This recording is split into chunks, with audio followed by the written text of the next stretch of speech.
Hello, it's your co regulating content creator here to bring the Bob Ross vibes to trying to publish content on LinkedIn. Just going to show you under the hood of my approach to LinkedIn. I get a lot of really nice compliments on my LinkedIn, and so I thought I'd start sharing a little more behind the scenes of my approach and how I think about it. And a lot of this stuff can be totally adaptable and are adapted and personalized to you.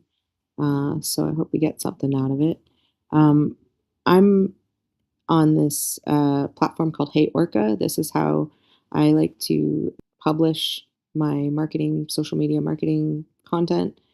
Something that you'll hear in the content engineering world is write once, publish everywhere.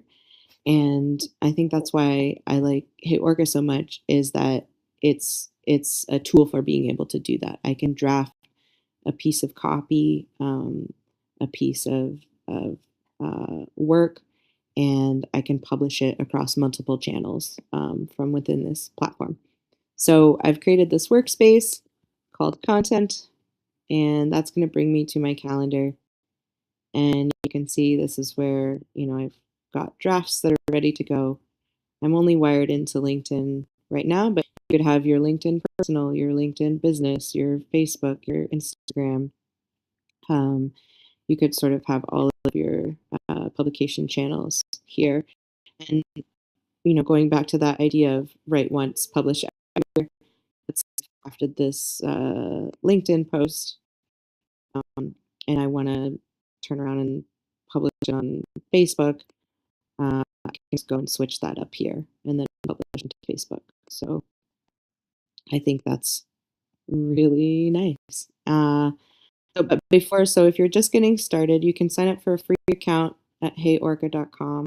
Based in Newfoundland, so you gotta love that. Um, I would say a quick, easy win to get started is just load a bunch of stuff, curate a bunch of stuff into your media library.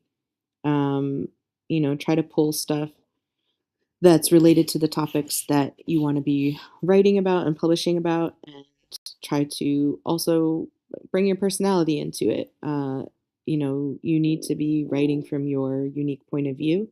And so I think maybe collaging a bit of that out, just with the visual imagery before you get to the pressure of writing something. I think this is kind of a nice way to um, just sort of see what the mood board of your personality looks like in the places that it intersects with the things that you want to be talking about.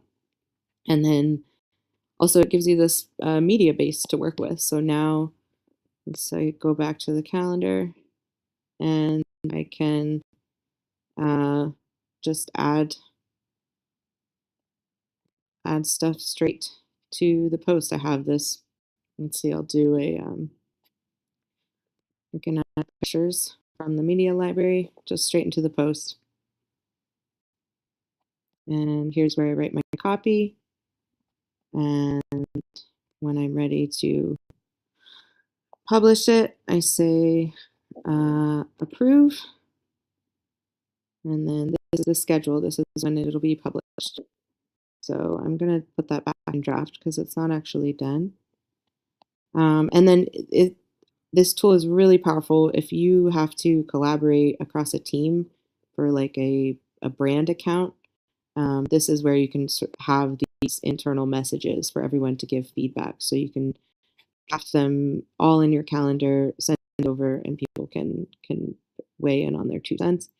But if it's just you, you're an entrepreneur and you're trying to, you know, be consistent with your publications, with your sales media publications on LinkedIn. I think this will reduce a lot of friction when it comes to publishing. And what ends up wasting a lot of time is when you have to do things over and over. I think what ends up wasting a lot of time is that when you go to publish on LinkedIn, you're starting from scratch every time. And I think what's nice about this is you could kind of come in and do a batch cook of your content that's going out for the week. So let's create another post.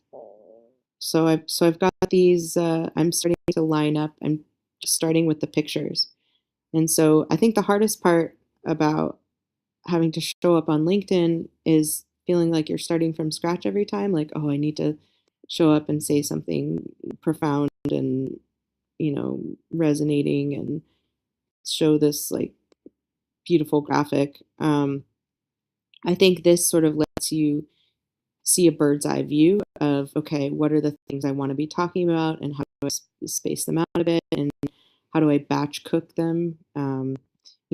You might want to, this is a rhythm that I'm in right now is I do a weekly newsletter.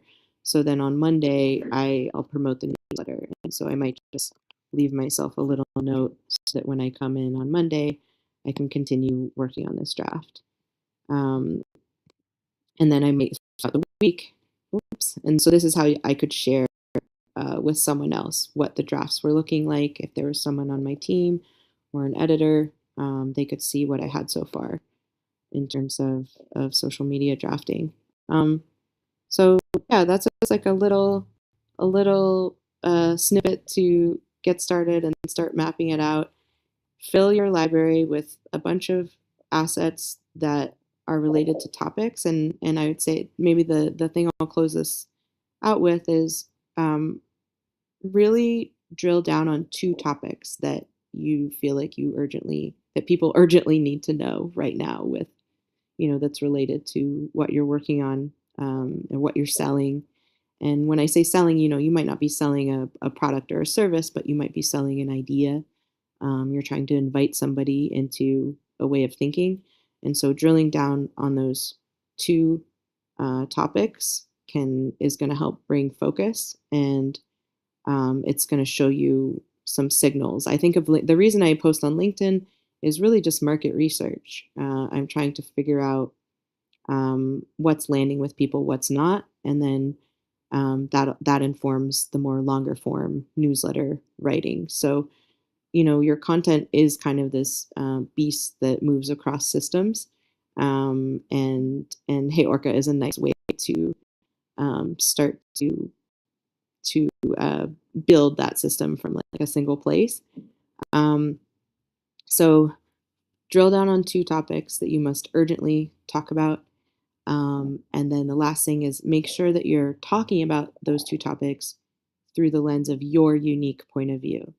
And that's where I think building out that little library, that little curated collage of your point of view can help as well, because people need to be able to hear you in your writing. They need to be able to hear your point of view in order to be able to understand something. Um, you're going to have a lot more success with your educational material if you frame it as an invitation into your point of view rather than a lecture that you're sort of delivering to someone. So yeah, that's my 2 cents and how I think about content. And if you want me to do another one of these, let me know.